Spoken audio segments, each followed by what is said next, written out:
What if the United States became isolationist after World War II? In our own timeline, the United States followed a policy of isolationism ever since George Washington. They did expand their sphere with the Monroe Doctrine and would enter the First World War, but continue to be isolationist. After the Second World War, it seemed like that was going to happen again, but the fear of the Soviet Union taking over all of Europe forced the United States to abandon isolationism with the Truman Doctrine. After the Cold War, the United States became the sole great power, and as Uncle Ben said, with great powers come great responsibilities. And the United States became the world police. But what if that didn't happen? What if the United States became isolationist after World War II? In this timeline, after winning the Second World War, the United States returns to its policy of isolationism and ignores world affairs. Both the Truman Doctrine and the Marshall Plan don't happen. The United States give their German, Austrian, Korean, and Japanese occupation zone to the United Kingdom. Without the Marshall Plan, Western Europe is poorer, and given that the Soviet Union is willing to bail out communist states, communism becomes more popular. In 1948, the Popular Democratic Front, or FDP under Palmiro Togliatti, manages to become the single biggest party in the Chamber of Deputies with an absolute majority. They then turn Italy into a socialist state, namely the People's Republic of Italy. In 1951, the French Communist Party, or PCF under Maurice Thorez, manages to become the single biggest party in the French National Assembly with an absolute majority. They then turn France into a socialist state, namely the French Commune. Both of these states align themselves with the Soviet Union, but are more liberal and less authoritarian in their interpretation of communism. Who knows, maybe other socialist parties might be allowed to run as well. Shortly thereafter, France sponsors a coup in Spain against Franco and puts Dolores Ibarra in charge of the Socialist Republic of Spain. The three socialist states then invade the rest of capitalist Europe. Spain annexes Portugal and changes its name to the Iberian Federation. France extends its border to the Rhine and puppets the Batavian Commune under Paul de Groot and German Workers' Republic under Max Riemann. The Soviets extend the German Democratic Republic further and puppet the Danish People's Republic under Knud Jespersen, the Norwegian People's Republic under Emil Löfven, the Swedish Socialist Republic under Sven Linderoth, and even the Finnish Democratic Republic under Otto Wilkwisinen. In Greece, the Communists managed to win their civil war, and the Soviets invaded Turkey. Greece got East Thrace, the Soviet Union got Istanbul, now Stalin-Sihir or Stalin City in Turkish. The Armenian and Georgian SSR are slightly extended, and the rest would be split north-south between France and the Soviet Union. A sort of mini-Cold War would begin between Paris and Moscow, with France controlling Western and Moscow Eastern Europe. In all of this, the United Kingdom also lost South Korea and Japan to communism, and China invaded Taiwan, meaning all of East Asia is communist. After the Sino-Soviet split, China would become a third player in the communist world. Without the United States, Israel might end up falling to its Arab neighbors. Nasserism would take hold and spread to the Fertile Crescent and Arabian Peninsula. The United Arab Republic between Egypt and Syria endures. Palestine is led by a friendly regime, and in Iraq, Arab socialism takes hold.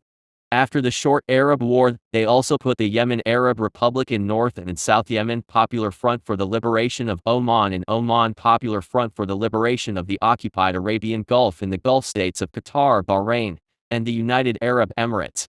Saudi Arabia remains to be occupied, and Jordan and Kuwait are annexed into Palestine and Iraq.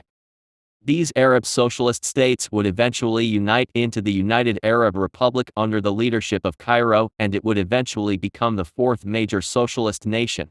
In Guyana, Indochina, Syria, and West Africa, France would establish pro-French communist regimes. This also goes for Somalia and Libya, as they were occupied by France.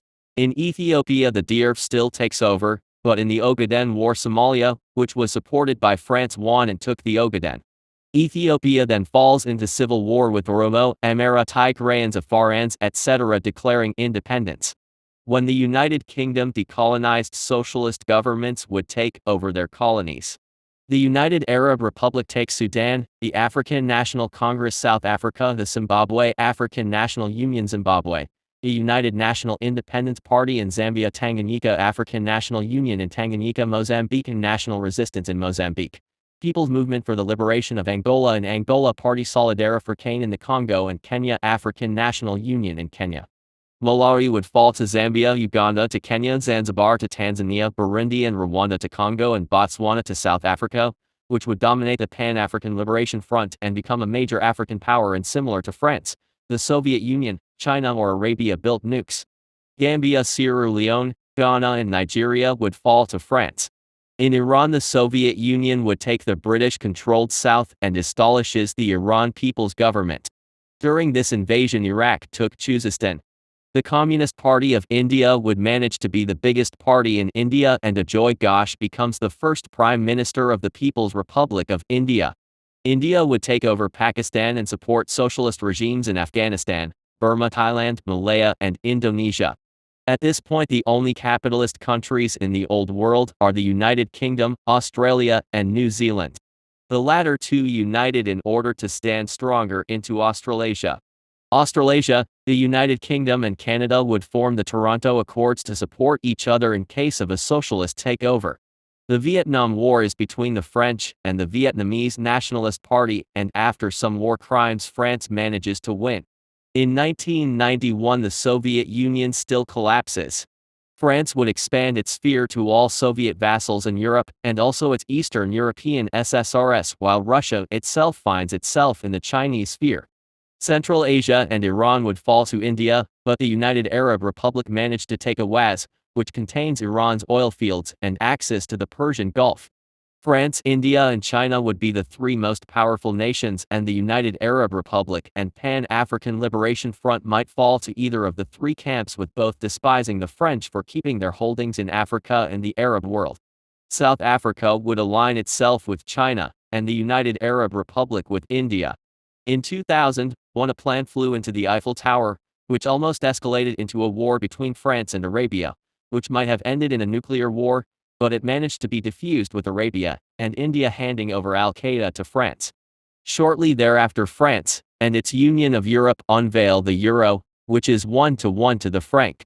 In 2011, the United Arab Republic would descend into civil war, and the civil war is still going on as France and China support the opposition and independence movements.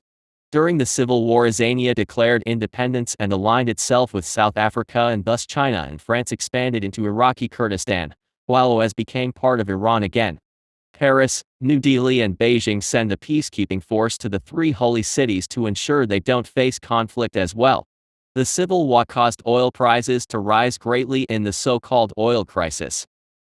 In the United States, while the Americans support non-interventionism and isolationism, the fact that socialism took over all of the old world was humiliating, and so in 1948 Thomas E. Dewey did in fact win against Truman with 289 electoral votes against his 144 electoral votes. Compared to our own timeline, the states' right party under Strom Thurmond managed to win in Georgia, and Henry A. Wallace won in New York. With that, Dewey became president, and he would go on to win again in 1952 against Adlai Stevenson II. In 1956, Republican Dwight D. Eisenhower wins against Democrat Adlai Stevenson II, and in 1960 against Democrat John F. Kennedy. He'd be the one to end segregation, which ensured that the Democratic Party remained the party of the South, and the Republican Party the party of the North. In 1964, George Wallace won the Democratic primary and would go on to defeat Richard Nixon and roll back civil rights. He then won in 1968 against Barry Goldwater. In 1970, he got impeached successfully, and Curtis LeMay became president. While still quite radical, he isn't as radical as Wallace. In 1972, he lost against Republican Nelson Rockefeller, who then won in 1976. In 1980 and 1984, Democrat Ronald Reagan became president, followed by his vice president George H.W. Bush in 1988, Bill Clinton in 1992 and 1996, George W. Bush in 2000 and 2004, Barack Obama in 2008 and 2012, Hillary Clinton in 2016, and Bill Weld in 2020. In this timeline, except for Australasia and the United Kingdom, the whole old world is socialist, and the three main powers are the French Commune, People's Republic of India, and People's Republic of China.